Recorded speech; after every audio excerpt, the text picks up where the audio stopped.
Boa noite, seja bem-vindo a mais um programa Contestando pela TV Brasil Central e também pela TV Assembleia Legislativa do Estado de Goiás.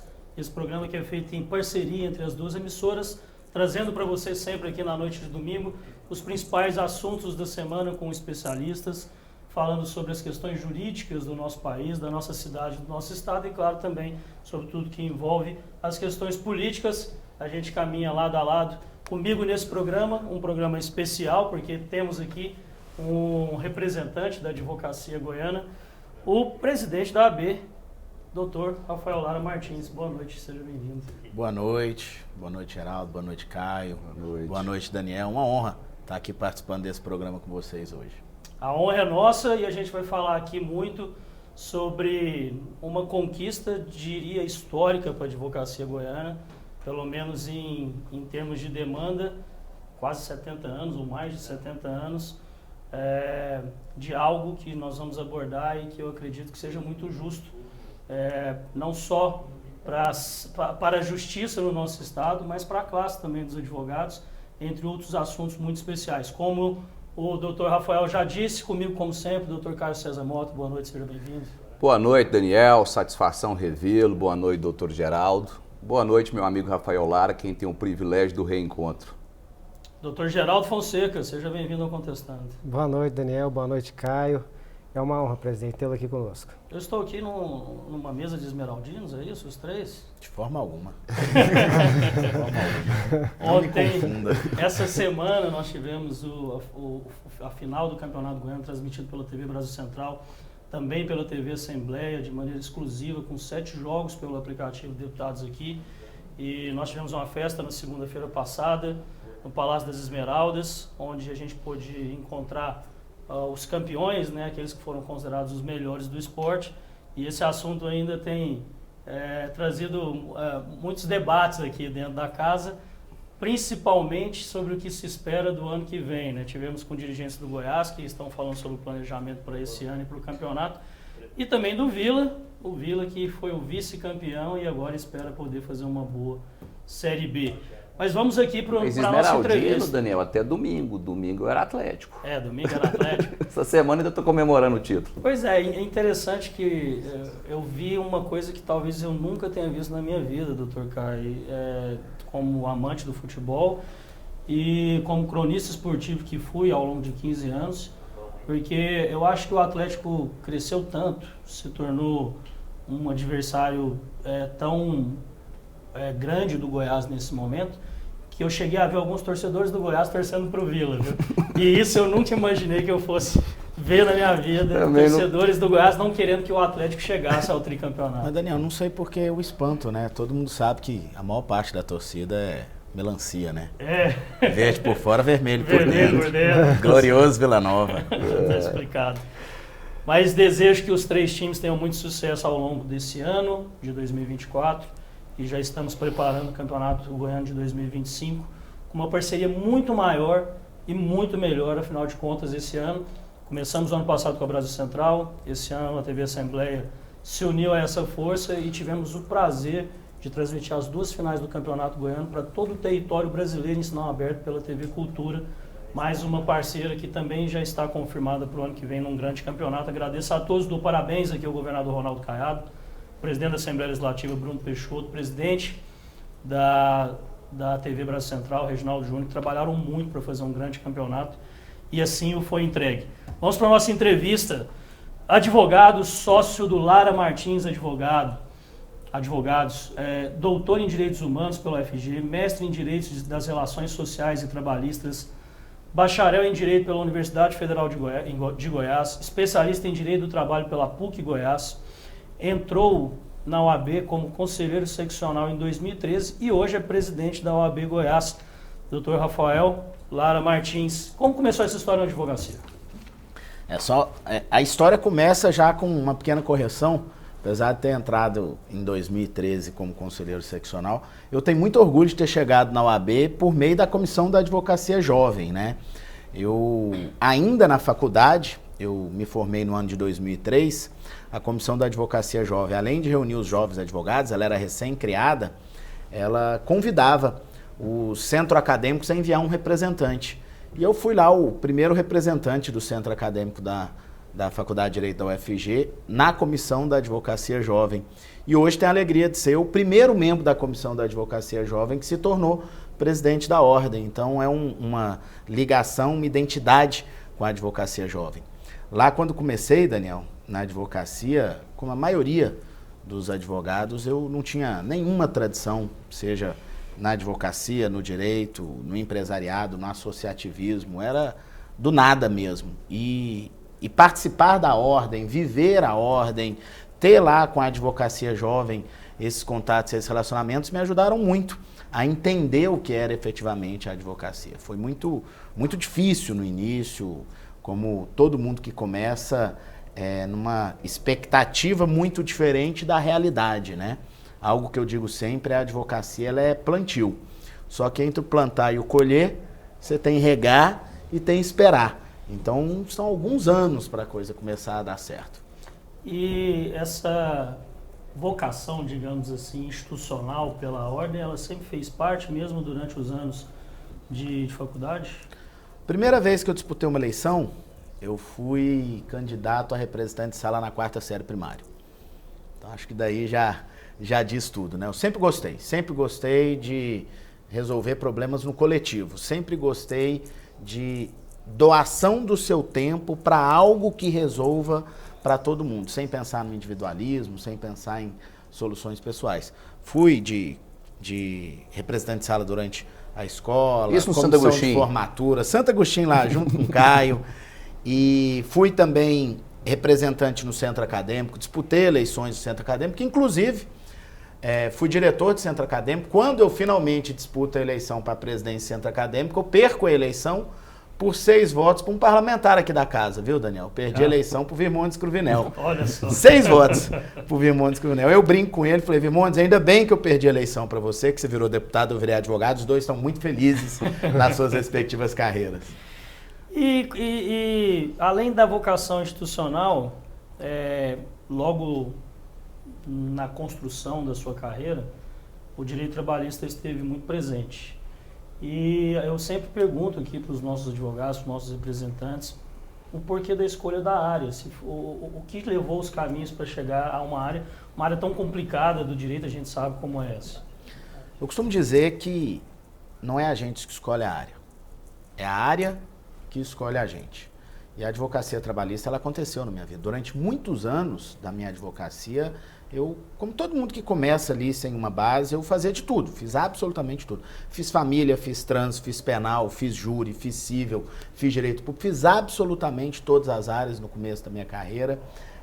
Na verdade, eu até me neguei a advogado trabalhista durante algum tempo, dizia que eu não queria ser advogado trabalhista, tem lá os meus motivos, historicamente falando, mas, veja, me formei em 2003, sempre advoguei, e somente a partir de 2012 eu me assumi advogado trabalhista. Então não é uma coisa da noite pro dia, não é aquela coisa, eu quero ser advogado trabalhista, eu sonho em ser advogado trabalhista. Eu descobri que eu fazia bem e descobri que eu gostava. E eu acho que é isso que a gente tem que ter na advocacia, em qualquer profissão. A gente tem que parar um pouquinho e tem que ser um pouco mais pragmático. Você tem que entender uma coisa que você faz bem, sou bom nisso. E você tem que entender uma coisa que você gosta, que te dá prazer. Se você descobre uma coisa que você faz bem, que você gosta, você esquece, porque dinheiro é consequência, sucesso profissional é consequência, carreira é consequência. Não adianta você ter uma coisa que você faz muito bem, mas você não se sente bem fazendo aquilo. Não adianta alguma coisa que você gosta muito de fazer, mas que você eventualmente não faz bem. Adoro jogar bola, mas não sou bom de bola. Então eu jogo ali no domingo com os amigos. Se eu fosse tão bom quanto eu gosto, eu teria sido jogador de futebol. Está com você, o presidente da OAB. Maravilha. Presidente, acho que com a grande maioria dos advogados não é diferente. Eu também não fui quem decidiu pelo direito imobiliário. O direito imobiliário quem me acolheu. Eu lembro que nos tempos de graduação, os colegas tinham por preferência concursos públicos, trabalhar em multinacionais, e eu falava, não, eu quero trabalhar para o mercado. Eu vi aquele tanto de imóveis e falei, poxa, é aqui que eu vou. E foi me abrindo as portas diante de uma escolha que eu até teria feito previamente, mas que os caminhos cuidaram de torná-la facilitada. Tivemos recentemente uma grande conquista para toda a advocacia goiana, e a você eu cumprimento por essa conquista, porque sei da sua iniciativa junto ao Tribunal de Justiça do Estado de Goiás, que é exatamente a possibilidade do advogado que busca o recebimento dos honorários já negligenciados ou já negados a ele ao pagamento, através de uma ação de execução, se assim o contrato o permitir, ou através de cobrança, podendo recolher as custas do processo apenas ao seu final. Gostaria que você comentasse como se deram essas tratativas, os bastidores disso e o que a gente espera em números, se é que a gente pode falar em números, quantos advogados vinham, quantas ações nós tínhamos dessa natureza nos tribunais goianos, no Tribunal Goiano. Só para a gente poder contextualizar, na última terça-feira, no dia 2 desse mês, o presidente do Tribunal de Justiça, Dr. Carlos Alberto França, presidente da Ordem dos Advogados do Brasil, Dr. Rafael Lara Martins, estiveram aqui na Assembleia Legislativa com a proposta do projeto de lei 6589, com vistas de alterar a lei número 11.651, de 26 de dezembro de 91, que dispõe sobre o pagamento das custas processuais dos advogados perante o Poder Judiciário Estadual. Ao lado dos deputados Virmontes Cruvinel, o senhor já citou aqui, Cairo Salim, Thales Barreto, delegado Eduardo Prado, Hamilton Filho, Véter Martins, eles trouxeram essa demanda, foram recebidos pelo presidente Bruno Peixoto, que disse que são mais de 70 anos com tal reivindicação e que a advocacia poderia contar com a Assembleia em regime de urgência. No último dia 3 de abril, o projeto que altera as regras de pagamento das taxas judiciárias foi aprovado em segunda votação. Bem, Caio é um amigo desde o tempo do colégio, né? São 30 anos já que conheço Caio e tivemos a honra de servir juntos na OAB. Foi um grande profissional, presidiu nossa comissão de Direito Imobiliário e tem uma história de serviço prestado na advocacia muito relevante e digna de ser reconhecida. E desde sempre Caio acompanha essa vocação, como eu disse no começo, de querer fazer algo pelo coletivo, né? E é curioso porque as pessoas olham acontecer e pensam que é fácil, né? E isso a gente tem dialogado já com o Tribunal de Justiça quase que desde o início da gestão. Possibilidades, o Tribunal de Justiça fez estudos de viabilidade econômica para medir o impacto, medir o que isso significa. O Tribunal de Justiça é muito cioso, muito sério com essas análises, né? E o presidente do Tribunal de Justiça tem muita sensibilidade nos temas que a advocacia leva para o Tribunal de Justiça para apreciação. Então, é quase um ano de diálogo para a gente conseguir chegar nesse momento. Mas o curioso é quando eu digo que é quase um ano de diálogo, eu estou dizendo quase um ano de diálogo da nossa gestão, porque esse diálogo é um diálogo histórico. Para se ter ideia, nós temos uma ata do Conselho Seccional da OAB que busca exatamente a mesma coisa de 1948.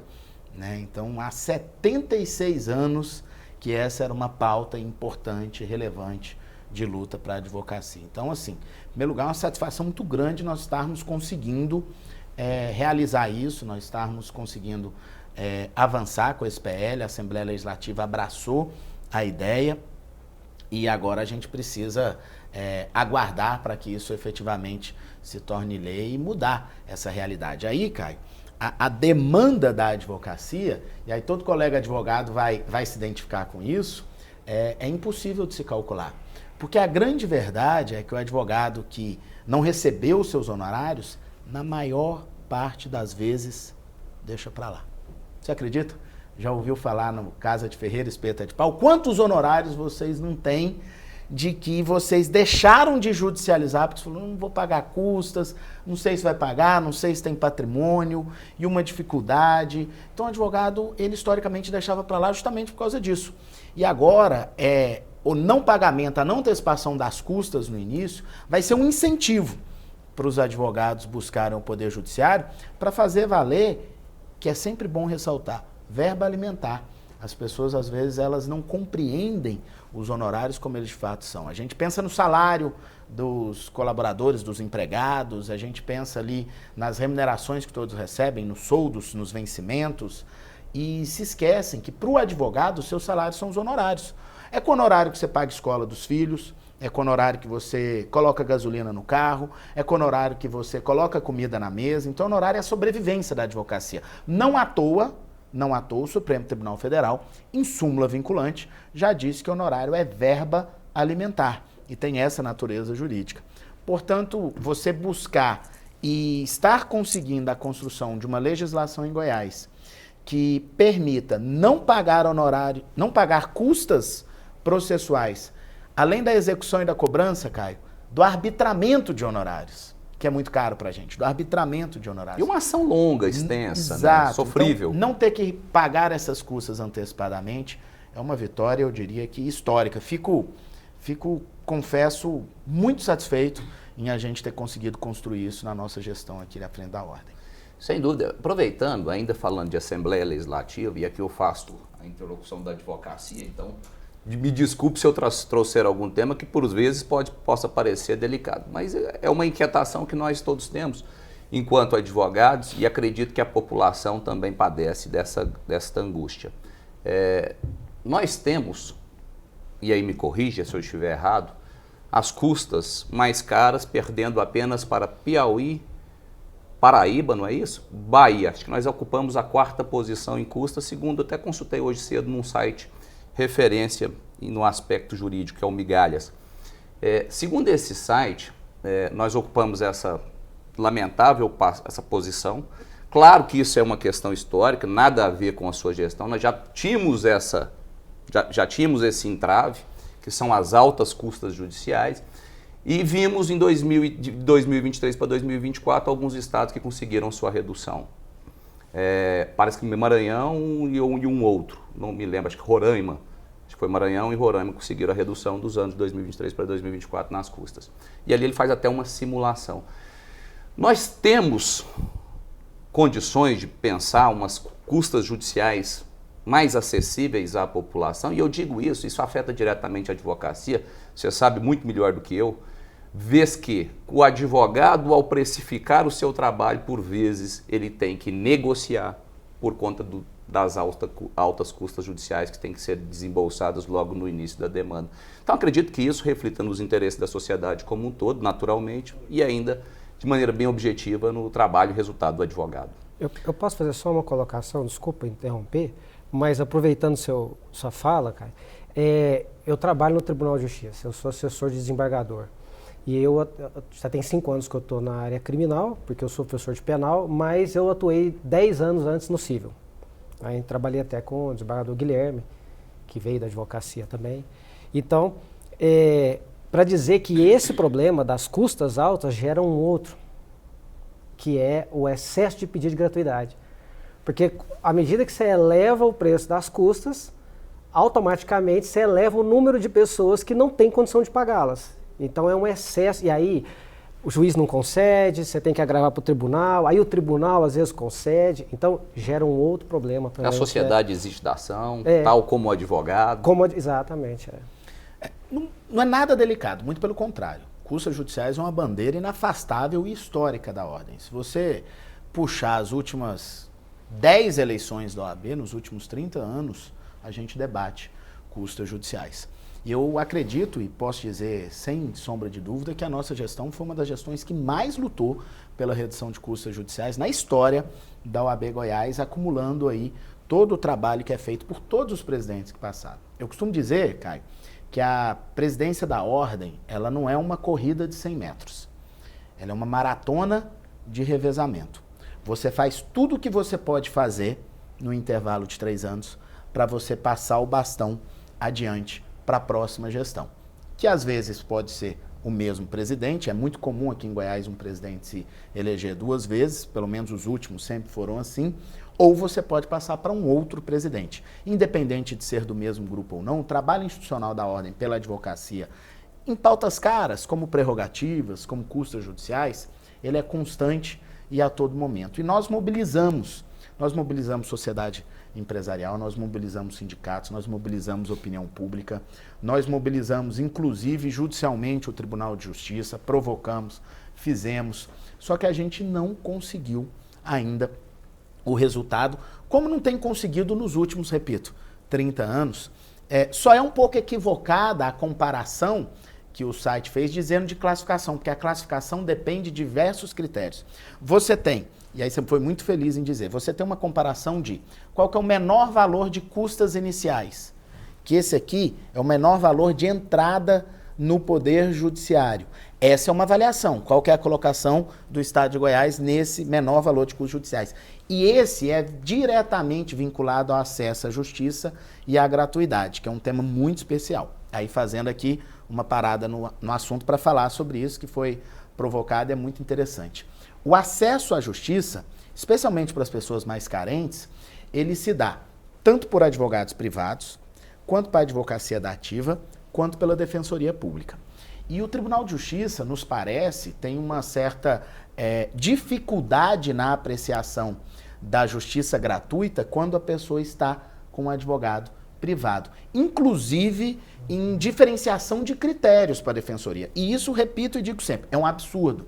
Veja, a Defensoria Pública do Estado de Goiás, ela tem um corte remuneratório de 3 salários mínimos para atender alguém. Então, se a pessoa busca a Defensoria Pública, não tem patrimônio e ganha até 3 salários mínimos, ele pode ser enquadrado no atendimento da Defensoria Pública. Ou seja, ele vai ter a representação judicial gratuitamente. E aí o tribunal, ao apreciar um pedido de gratuidade feito pela Defensoria, ele presume que aquela pessoa goza da gratuidade. E defere a gratuidade sem avaliar. É automático. Sem avaliar. Se a pessoa vem pela advocacia dativa, da mesma forma. Agora, a pessoa tem um advogado privado. Pode ser você fazendo uma advocacia pro bono para alguém miserável, que precisa. Aí você leva para o Tribunal de Justiça, é um absurdo a apreciação daquele pedido de assistência. E tem um contrato cota-litis que lhe permite assegurar o resultado no caso de êxito, de risco. Independente disso, não importa se ele pagou para o advogado. Não tem problema. Isso importa dizer, presidente, que essa análise, ela leva a uma conclusão infeliz, porque ele pode não estar patrocinando, pagando os honorários do advogado. O advogado pode estar na causa acreditando no resultado final. E digo mais, Caio. Pode estar pagando, não é relevante. Porque ele pode ter alguém que paga por ele pode ter um parcelamento longevo, ele pode ter uma série de situações. E o CPC já disse isso expressamente, certo, né? Que não é para se fazer essa avaliação, né? E aí o que falta, por exemplo, e a gente tem tentado trabalhar nisso, são bandeiras permanentes.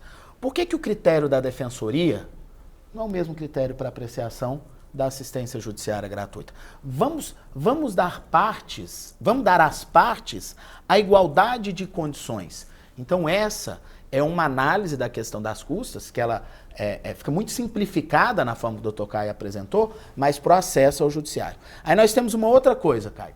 Nós temos o valor de teto das custas judiciais. E me parece que o site também fala disso, lá, en passant. E esse teto de valor das custas judiciais qual que é o maior valor que alguém paga de custas judiciais para entrar com uma ação. E aqui em Goiás, cara, nós temos o maior valor do Brasil, certo? Então nós somos o primeiro lugar nesse ranking horrível.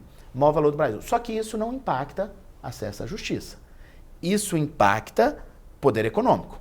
Isso impacta as grandes causas do agronegócio, do setor imobiliário, que é quem vai se esbarrar ali no teto das custas, que beiram R$200 mil aqui no estado de Goiás. Então, essa é uma outra análise. Uma outra análise, independente do valor de custas iniciais, menor valor de custas iniciais, custas finais, é o que você recolhe de custas no curso do processo. Quanto vale uma penhora online? Quanto vale um deslocamento? Uma citação. Como é que fica esse tipo de coisa? Aí é uma outra avaliação de onde está, tá certo? Então, existem todas essas questões que são analisadas. Esses dias foi aniversário ano passado foi aniversário de 50 anos da OAB Anápolis, e eu peguei lá um jornalzinho, eles separaram vários documentos históricos de Anápolis, eu peguei lá um jornal da Ordem do ano de 2006, Daniel, 2006. E as duas principais notícias do jornal, de um lado e do outro, assim, o então presidente à época, de um lado e o então presidente da época de outro, e eram duas declarações de guerra. Guerra às altas custas judiciais e guerra à dengue, no combate à dengue. Eu olhei isso no ano passado, olhei assim e falei, gente do céu, tô desde 2006 fazendo a mesma coisa aqui. Por quê? E aí é importante explicar, inclusive, já que a gente está na TV da Assembleia Legislativa, inclusive qual que é a dificuldade maior dessa pauta. Custas judiciais, porque alguém que está nos assistindo fala, por que um deputado, então, não apresenta o projeto de lei, organiza a ordem de trabalho? Custas judiciais trata de orçamento de um dos poderes. Portanto, a alteração de custas judiciais só é possível se o poder envolvido, portanto, o Tribunal de Justiça de Goiás, que é o poder judiciário, tem a iniciativa do projeto de lei de redução das custas. Então, qualquer deputado que apresente um projeto de lei de custas judiciais que seja iniciativa dele, ele tem um vício de origem, uma inconstitucionalidade formal naquele projeto. Então, tem que partir do Tribunal de Justiça. Tal como nós vimos agora. Exatamente. O Tribunal de Justiça traz essa proposta de alteração legislativa. Então, Caio, é uma bandeira muito importante para a ordem, é uma das bandeiras mais importantes que nós temos. Durante essa gestão, por iniciativa minha, pessoal, quando eu vi que aqui no Estado de Goiás a gente tinha algumas dificuldades, eu levei nacionalmente esse tema para o Conselho Federal. O Conselho Federal fez um grupo de trabalho de 5 presidentes do Brasil, um representando cada estado, e eu estava nesse grupo de trabalho de estudo das custas, e lá, aí eu não vou contar aqui todas as histórias de todas as lutas, porque senão a gente vai ficar o programa inteiro só falando disso, e lá mais uma vez a gente se depara com as dificuldades. Mas estamos trabalhando nacionalmente por uma ideia de unificação nacional de custas judiciais, tentando com que isso não faça um corte para cima, né? Nós temos que ter sempre corte para baixo, que esse é um desafio. Então nós temos muitas bandeiras à frente disso e a ordem tem enfrentado todas essessas bandeiras. Até porque a variação, ela também é surpreendente, né? A variação de custas, ela chega a 1.200%. 1.200%. Né, entre o valor mais alto e o valor mais baixo. Mas ele usa também como referência, Daniel, é importante se destacar, né, presidente, uma justiça federalizada, por exemplo. Nós estamos falando do Distrito Federal, que aí é um cenário totalmente distante. Sim. Então ela não serve para esse parâmetro. E acho que até seria difícil ao site criar todos os recortes possíveis. Menor custas dentro de um valor, de uma ação aproximada, natureza de ação, e ainda falar de teto. Seria assim, um trabalho difícil até para a compreensão de quem não é da área e não conhece os milímetros, não conhece o sistema OAB. O Caio foi muito feliz porque qualquer avaliação séria de comparação de custas judiciais tem que excluir o Tribunal de Justiça do Distrito Federal. Não faz sentido. Qualquer avaliação séria. Quando você inclui o Tribunal de Justiça do Distrito Federal, você está, usando uma expressão popular, trocando alhos por bugalhos. Então você não pode incluir o Tribunal de Justiça do Distrito Federal porque é um outro sistema financeiro de poder judiciário. E aí nós temos que trazer também algumas questões. O Tribunal de Justiça ele não fez nenhum tipo de acréscimo nas custas desse ano, de 2023 para 2024. Então já me parece ser uma tentativa de tentar realmente fazer com que a gente possa chegar, de alguma maneira, a discutir essa situação de maneira mais séria, né? Não é nem séria, mas ter um trabalho maior com relação a isso. Eu queria que o Dr. Geraldo participasse com a gente, porque afinal de contas está lá dentro do Tribunal de Justiça. Eu escuto muitos elogios à gestão do atual presidente do Tribunal de Justiça, principalmente com relação aos trabalhos do tribunal, né? Todo mundo que está lá dentro, que a gente conversa, fala, olha, todo mundo começou a trabalhar muito e é uma bandeira dele fazer com que o trabalho renda e funcione. O tribunal se tornou, não só na gestão dele, mas em decorrência disso também um dos tribunais mais céleres do país. Então, a gente vê que existe um trabalho sendo feito ali. Como que o senhor encara essa questão? Isso é o perfil do presidente, né? Desde, quem conhece a carreira dele, desde quando ele foi juiz no interior de Goiás, foi juiz muitos anos em Formosa, ele sempre foi o primeiro da estatística. E quando virou desembargador, continuou sendo o primeiro na estatística. Quando eu falo primeiro, é o juiz que mais fazia sentenças, decisões. Quando foi para o tribunal, o juiz que mais julgava processo. O acervo dele sempre foi o menor do tribunal. A única pessoa que conseguiu passar na frente do Carlos França foi o desembargador Guilherme. Porque o Guilherme, eu trabalhei no gabinete dele, eu fui assessor do Guilherme. E aí a meta lá era zerar toda sexta-feira. Acho que é assim até hoje. E aí, com o passar do tempo, ele conseguiu passar o Carlos França e ficaram os dois, ele em primeiro e o Carlos França em segundo. Então, ele é workaholic de natureza.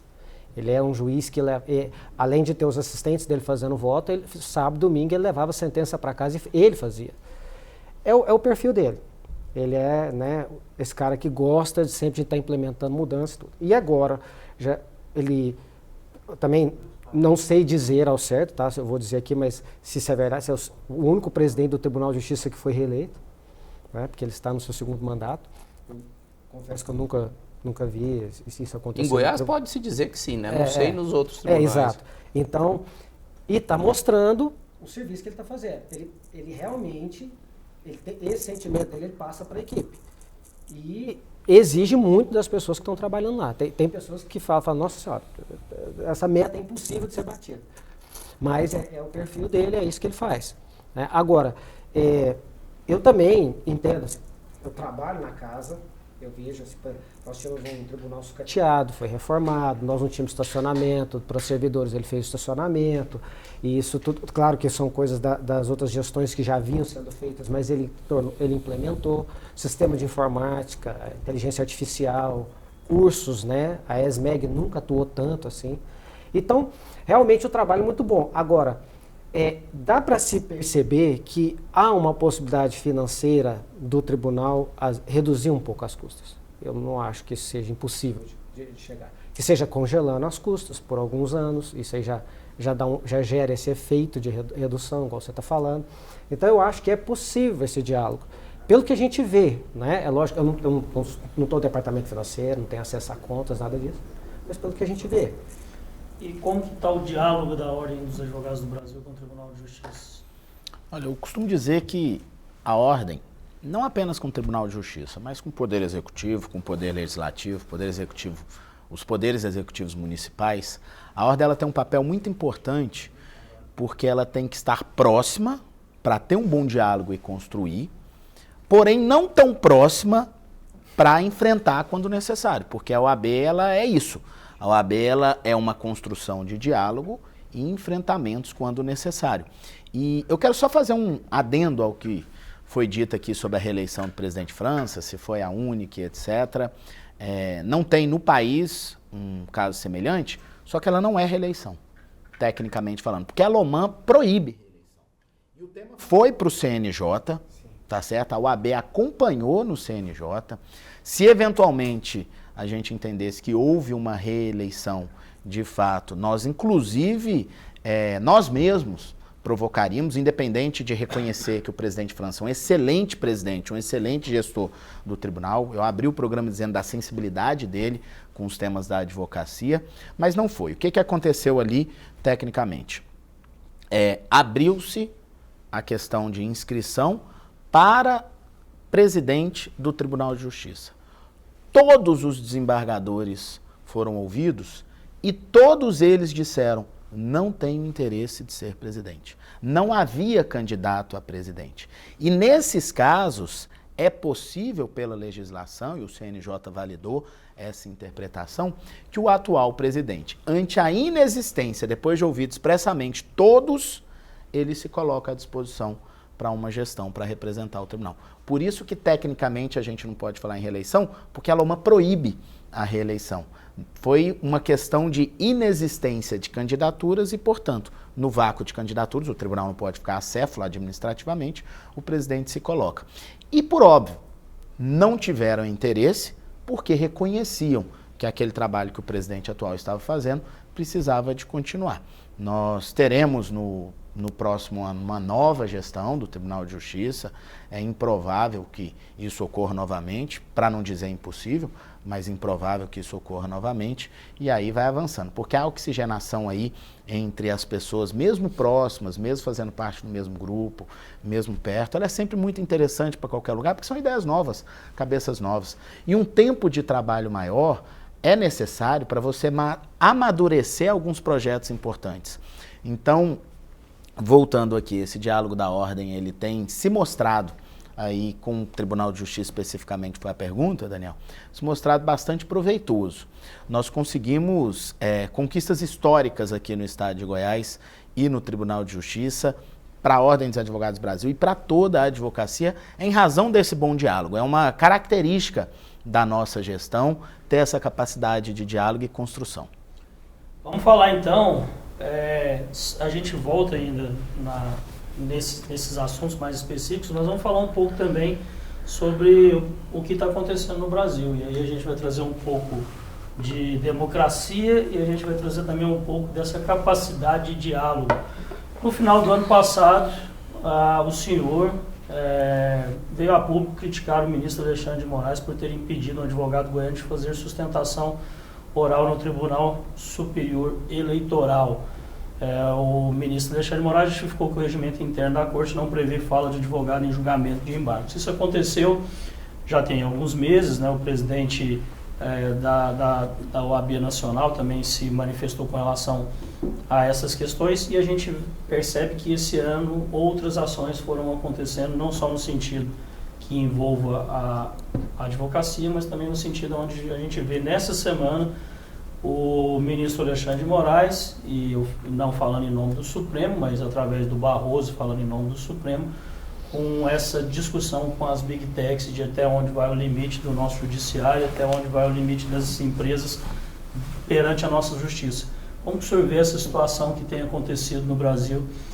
Para muitos, o senhor falou de diálogo, essa falta de diálogo que acontece hoje do Supremo com a população ou com a classe política?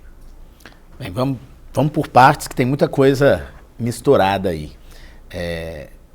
Não tenho receio em criticar o ministro Alexandre de Moraes. Naquele momento ele vedou a sustentação oral de um advogado goiano, Vandir Alan, no Tribunal Superior Eleitoral, e numa elucubração absurda, porque ele não apenas invoca o regimento do STF para negar, mas ele estava no TSE. Ele invoca o regimento de outro tribunal em analogia ao regimento interno do TSE para dizer que não tinha direito contra a lei. Então aquilo foi o fundo do poço da interpretação jurídica e digo isso sempre. Na semana passada, Toron, conselheiro federal de São Paulo, representando a ordem, enfrentou esse tema agora na plenária adequada, no próprio Supremo Tribunal Federal, falando sobre isso. E disse, veja, eu tenho um regimento interno que proíbe a sustentação oral. Eu tenho uma lei federal que garante a sustentação oral naquele caso específico. E Toron diz, a lei ainda é depois do regimento. Então você precisa dizer que aquele regimento está revogado, ou no mínimo se tornou contra-legem. E o ministro Alexandre de Moraes, ele respondeu que juridicamente a gente chama de princípio da especificidade. Ele disse, o regimento é mais específico do que a lei. Agora, especificidade contra-legem é absurdo. É absurdo. No direito condominial, eu imagino que acontece todo dia. Não interessa uma regra ali que é contra-legem. Mesmo sendo a regra do condomínio, tem limite. Tem limite o regimento tribunal. Então é absurdo o que está acontecendo. Corporis, né? E aí, gente, até essa é uma questão que a advocacia esbarra de maneira recorrente. Tem um princípio chamado princípio da antinomia. Que uma lei conflitando com a outra deve ser observado o fator hierárquico, cronológico e a especificidade da norma, ou especialidade da norma. Nesses casos, beira as arras do absurdo.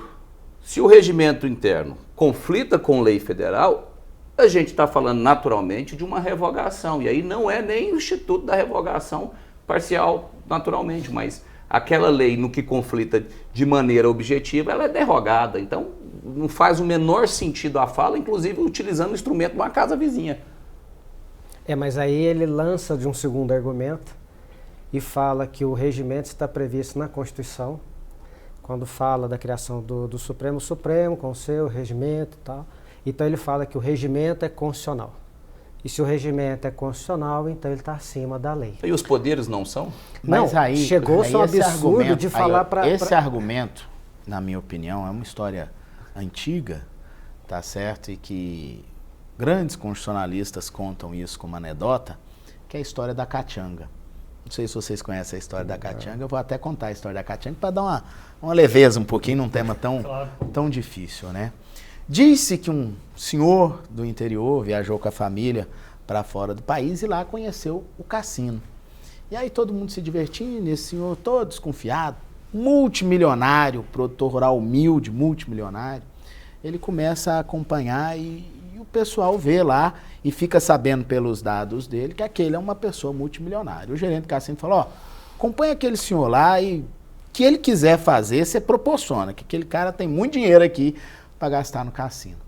Aí ele vendo os jogos, aí o croupier, chefe lá, chega perto dele e falou, o senhor joga o quê?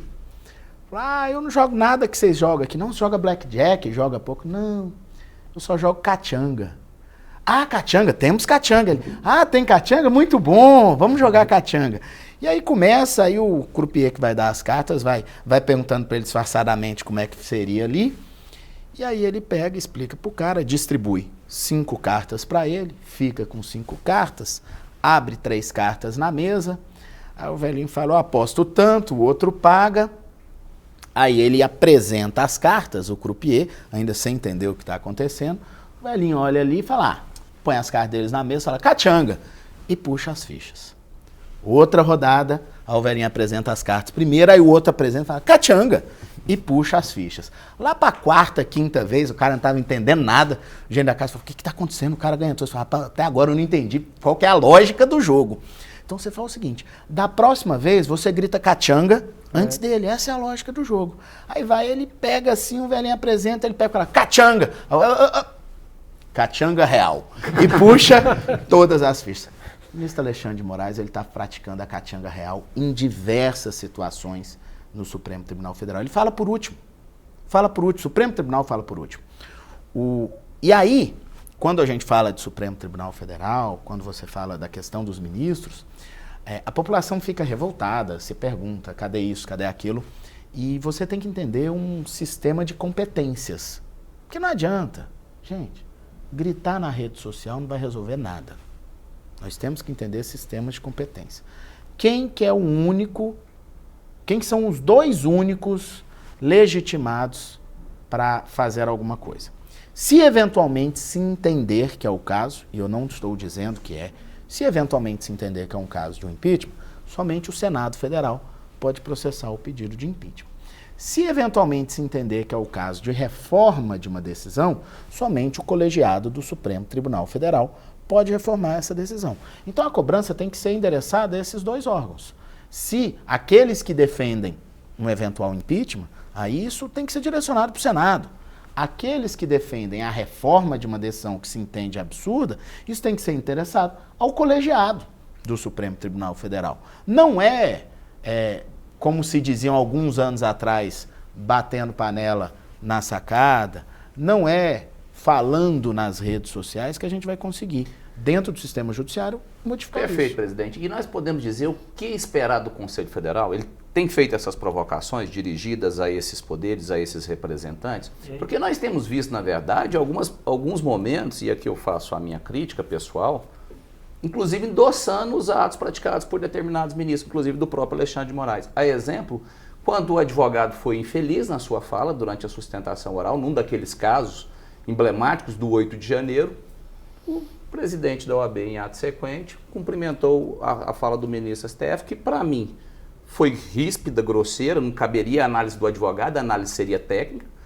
e aí ela ganhou o reforço do próprio presidente da nossa entidade. Então eu queria saber do amigo o que a gente tem de fato de expectativa em relação ao atual presidente do Conselho Federal. Caio, eu posso responder pela OAB Goiás. E a OAB Goiás, mas sua leitura, naturalmente. E a OAB Goiás, logo após todos os episódios do ano passado e tanta coisa acontecendo no país, a OAB Goiás foi uma das 7 seccionais do país que oficiou o Conselho Federal pedindo medidas e pedindo uma postura diferente do Conselho Federal. E nós fizemos essa provocação.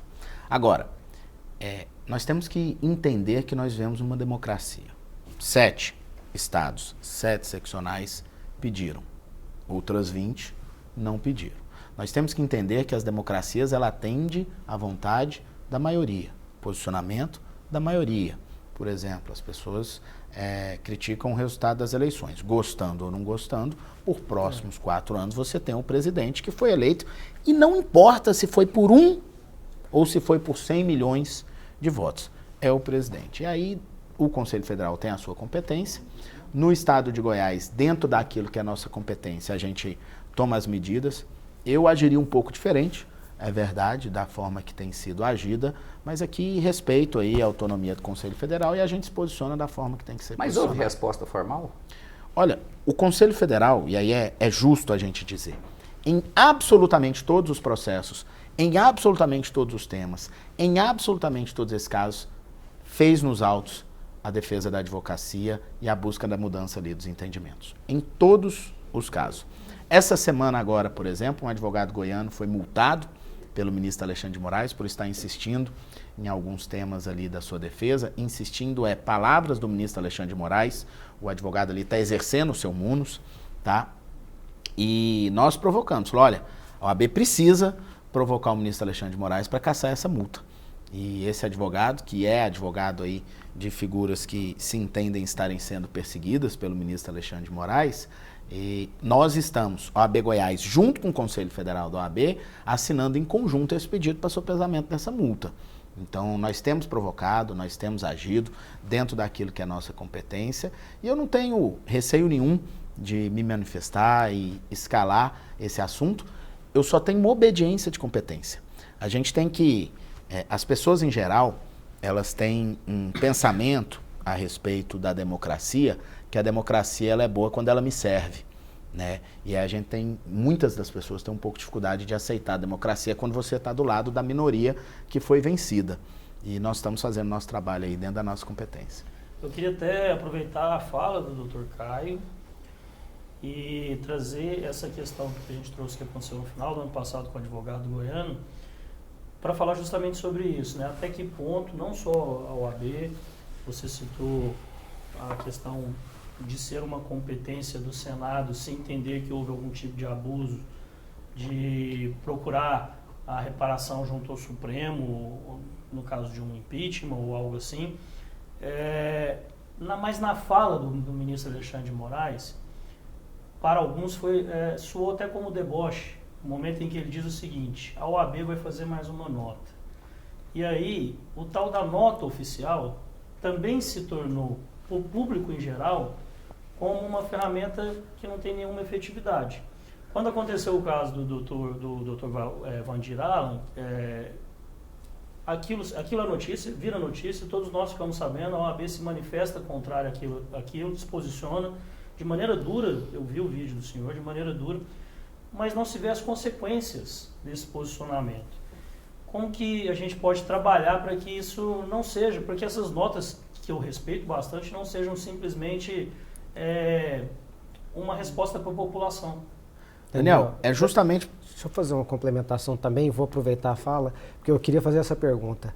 Eu estou vendo uma movimentação do Congresso em emendas constitucionais. Eles estão, para mim, é uma saída pela tangente, eles estão meio que tentando, então vamos fazer uma emenda constitucional para que o Supremo não possa fazer determinada coisa. O que o senhor acha disso? Olha só, isso acontece todos os dias nos mais diversos temas da OAB. Todas as vezes que a OAB solta uma nota, alguém fala, essa notinha não resolve nada e etc. E eu, para ser muito honesto, sei que a nota não resolve nada. Só que a nota nunca vem sozinha. Em primeiro lugar, que a OAB ela não é comentarista de causas, de causos. Ela é protagonista de causas. Então você pode ter certeza que toda nota tem uma medida e uma ação efetiva da ordem a respeito. Lá naquele tema que o ministro Alexandre de Moraes, porque são vários momentos, quando o ministro Alexandre de Moraes fala, a OAB vai fazer mais uma nota e etc., a gente faz toda uma mobilização, faz uma reunião de presidentes do Brasil inteiro e visita o ministro Alexandre de Moraes no TSE. Isso talvez você não tenha visto, porque a notícia do trabalho, ela corre pouco. A notícia de quem bate corre muito. A notícia de uma primeira resposta e a nota, ela nada mais é do que aquela resposta imediata, porque eu tenho que dar satisfação, sim, para a sociedade. Ela corre menos, mas corre também. E a notícia do trabalho, ela é um pouco mais lenta. E as pessoas têm uma expectativa de trabalho imediato. Não existe isso. O direito não é imediato. O direito não é imediato. Nada é, no direito, algo imediato. Daquele problema, daquela manifestação, veio uma medida, que é uma reunião de todos os presidentes seccionais do país com o ministro Alexandre de Moraes no TSE, porque ele estava ali como presidente do Tribunal Superior Eleitoral naquele assunto. Daquele tema veio uma provocação de todos os presidentes do país para uma mudança de regimento e naquele momento houve uma mudança, isso foi noticiado bastante pelo Conselho Federal da OAB, houve uma mudança de regimento, na minha opinião, não suficiente, mas um pequeno avanço, a partir dali. Ou seja, não é só uma nota. Só que os avanços, eles talvez não atinjam a velocidade que se tem expectativa de atingir. E aí nós nos frustramos. Eu me frustro, todos nós nos frustramos, porque os avanços, eles são, de fato, lentos. Eu esqueci a sua parte da provocação. As emendas constitucionais. A emenda constitucional é a ferramenta que o Senado tem que ter. Porque existe uma ansiedade ideologizada politicamente de um impeachment do ministro Alexandre de Moraes. Só que a linha de avaliação política e técnica de um impeachment ela é muito, muito complexa, muito delicada. Não é assim. O Brasil não pode ser um país que toda legislatura tem um impeachment. Impeachment é algo muito relevante. É algo muito sério. Nós temos que levar esse instituto muito a sério. E repito, eu não estou dizendo aqui que é ou que deixa de ser caso do impeachment de um ministro do Supremo Tribunal Federal. Eu só estou dizendo que o assunto não é tão simples quanto as pessoas. As pessoas querem o quê? Querem um desgaste político. O problema é que isso tudo passa por um desgaste político e ideológico de lado A versus lado B. Eu vejo que a maior preocupação, e eu queria que vocês contribuíssem com isso, talvez seja uma impressão particular minha, eu vejo que a maior preocupação da população não vem com relação específica a um ministro. É claro que o ministro Alexandre de Moraes ele é o protagonista dessas ações, mas citando novamente o que aconteceu essa semana, dessa discussão que houve entre o presidente, o dono do Twitter, do X, pelo próprio Twitter, com o presidente Alexandre de Moraes, de iniciativas legais no Brasil, instrumentos legais, poderiam levar, por exemplo, a essa plataforma ser banida do Brasil. E aí, o que eu vejo no meio da população é o seguinte: vamos nos unir à China, vamos nos unir à Coreia do Norte, vamos nos unir a outras ditaduras onde essa ferramenta ela não está disponível. Ou seja, vivemos uma ditadura do judiciário, mesmo que o instrumento seja legal, ele não é utilizado para fins legais? Ditadura é um termo excessivo e perigoso, de a gente ficar usando ele aleatoriamente. A gente tem que ter muito cuidado com o termo ditadura, porque a gente sofreu um período de ditadura difícil, complexo, e aí quando a gente vulgariza esse termo, eu acho que a gente começa errado o debate. Mas aí eu vou trocar o ditadura para uma proeminência do judiciário, e não é de agora, já tem algum tempo, e aí eu vou sair da política para poder falar disso, porque quando a gente fala disso sob o viés político, como está sendo trazido, as pessoas respondem apaixonadamente. Né? Eu me lembro, eu participei de um programa, de uma rádio que eu participava de vez em quando aqui no estado de Goiás, eu me lembro na época da Lava Jato, quando se estava debatendo ali a questão da prisão do presidente Lula. Ele sequer tinha sido preso ainda, e etc. E ali o pessoal falando que o Lula tinha que ser preso, o outro falando que a prisão era ilegal, e um debate muito profundo ali, profundo no sentido do seio da sociedade, mais raso tecnicamente falando, em rádio, né, normalmente. E aí vieram me posicionar, e eu falei, olha, me pediram a posição, e na época eu falei, olha, é complicado, porque assim, por mais que eventualmente, pessoalmente, você até entenda que ele deva ser preso, tecnicamente você não tem como não reconhecer excessos ali naquele processo e ilegalidades ali naquele processo. Aí o pessoal começa a te chamar de sabonete, fala que você não toma posição, mas é porque você tenta fazer uma avaliação desapaixonada. Então, quando eu trago esse debate do Supremo Tribunal Federal sobre o viés de Alexandre de Moraes, o inquérito de fake news, que por si só é um absurdo jurídico imenso, imenso. Em todos e absolutamente todos os seus termos, é um absurdo jurídico esse inquérito ser levado da maneira que ele é levado. Mas quando você fala disso, aí você imediatamente coloca a sua audiência entre uma parte que já concorda com você se você criticar independente dos seus argumentos, e outra parte que já discorda de você se você defender independente dos seus argumentos, e uma terceira parte que se cansou desse debate e que não vai nem te ouvir, e que não quer saber do assunto. Então, vamos sair um pouquinho dessa questão político-ideológica do debate do papel do judiciário na tripartição do poder, porque já tem um tempo, sim, que o poder judiciário ele invade a seara de poderes. Quando ele, por exemplo, na questão do aborto, da descriminalização do aborto, das drogas, ele resolve se manifestar existindo poder legislativo para isso. A gente não pode esquecer, e é muito bacana novamente que a gente esteja aqui na Alego, o legislativo não tem um papel de pautar a sociedade.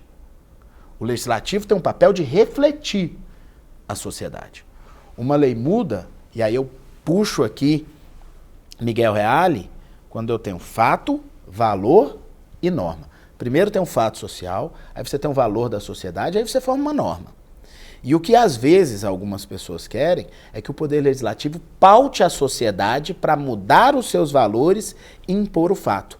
É totalmente diferente do que todo mundo aprendeu na filosofia do direito, nos bancos de faculdades e ao longo dos tempos. Então, Daniel, o legislativo tem, só para concluir, o legislativo tem esse papel. E aí, quando o judiciário quer invadir esse papel e quer fazer por via judiciária uma alteração legislativa, aí você mostra essa proeminência excessiva do poder judiciário. Mas vamos pegar um negócio muito mais simples, porque está muito complexo, né? Vamos baixar lá no primeiro grau uma coisa idêntica que o Estado está invadindo, o Estado judiciário está invadindo o Estado executivo, quando um juiz suspende um show no interior, porque fala, não, porque esse dinheiro que vai pagar para o show, ele deveria estar construindo escola. Ora, que o juiz vai ser candidato a prefeito para decidir qual que é a diretriz orçamentária do município. Se tem corrupção, aí cabe ao Ministério Público buscar, por meio da improbidade administrativa, a demonstração dessa corrupção. Esse prefeito vai ficar inelegível, vai ter que devolver dinheiro para o cofre público e etc. Se tem desvio político de destinação orçamentária, quem que tem que falar sobre isso? O voto. As pessoas estão começando a ignorar a importância e força do voto quando o judiciário invade política pública. É um absurdo a invasão pelo judiciário. E isso sim, essa proeminência excessiva, eu prefiro a gente tratar assim do que ditadura, do poder judiciário, e que tem acontecido de algum tempo em diversos. Eu só dei 2 exemplos. E você fez uma sinalização que eu externei através de um artigo recentemente.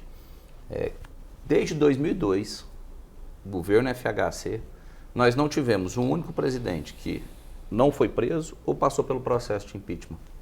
E nós caminhamos possivelmente para ver isso se repetir mais uma vez com o último governo. Não preciso demonstrar aqui o prejuízo que isso traz à economia, à credibilidade do país, a possibilidade de percepção de investimento, de novas tecnologias e etc. Cria uma fragilidade muito grande. E isso não à toa. Acredito que a gente tem visto aí problemas graves sinalizando nesse sentido. E nós já falamos isso aqui na bancada outra vez, mas é importante a gente reforçar. Me preocupa o fato de que alguns senadores, alguns mandatários daquela casa, com processos em trâmite no STF, queiram manifestar no sentido... Então existe uma série de particularidades que nos leva a pensar ou acreditar que a solução é mais embaraçosa do que se deveria. Eu vou, para finalizar a nossa entrevista, passou rápido, voltar lá no começo, quando o senhor falou do Santo Agostinho, que foi a sua primeira eleição contra o deputado Virmontes. Não, com o deputado Virmontes foi no Centro Acadêmico, 11 de maio. Essa ele ganhou, essa da primeira eleição dele da quarta série. Por 6 votos. Eu queria saber o seguinte, se podemos em breve vê-lo não só com o deputado Virmontes, mas em alguma disputa política que não esteja nos âmbitos da OAB. Meu compromisso é com a advocacia. Eu não tenho, verdadeiramente hoje, eu não tenho absolutamente nenhum tipo de pretensão político-partidária. Eu sou uma pessoa que a vida inteira nunca disse que algo é impossível. A gente muda, a gente pensa. Eu já tive tantos sonhos diferentes. Nem direito eu queria fazer na minha vida. Meu curso era outro. Quanto mais hoje está presidente da ordem. Então a gente se molda e pensa. Mas não tenho aí pensamento hoje de olhar para frente com anseios político-partidários, não. Então, se é essa a pergunta, eu diria que eu não tenho isso no meu radar. Bom, poderia repensar, porque pela entrevista vejo que teríamos aí uma cabeça pensante na nossa política, no nosso país. Muito obrigado, presidente da OAB, doutor Rafael Lara, pela presença. Contestando, agradeço bastante. Espero que você esteja com a gente aqui outras vezes. Sempre que convidado estarei. Quero agradecer primeiro a todos que acompanharam, que estão assistindo, agradecer essa bancada de alto nível, que tive o privilégio aqui de bater um papo, agradecer você também pela oportunidade de estar aqui e estamos sempre à disposição. E parabéns por essa conquista em conjunto com o Tribunal de Justiça de Goiás e com a Assembleia Legislativa dessa demanda tão importante para a advocacia que já vinha há 70 anos aí sendo buscada e conseguimos. Boa noite, doutor Geraldo Fonseca. Boa noite, Daniel, Caio. Muito obrigado, presidente. Boa noite, doutor Caio. Boa noite, Rafael, boa noite, doutor Geraldo, boa noite, meu amigo Daniel Santana, boa noite à equipe que veio acompanhar o presidente da OAB e meu carinhoso abraço a todos os conselheiros, amigos que tenho na gestão do presidente Rafael Lara e que faço muito, tenho com muita alegria e faço votos de uma profícua gestão que caminha aí para o seu ano conclusivo, né? E parabenizo o presidente. Obrigado. E parabéns. É isso, a gente volta com mais um programa Contestando, domingo que vem, 11 horas da noite. Eu aguardo vocês. Até lá.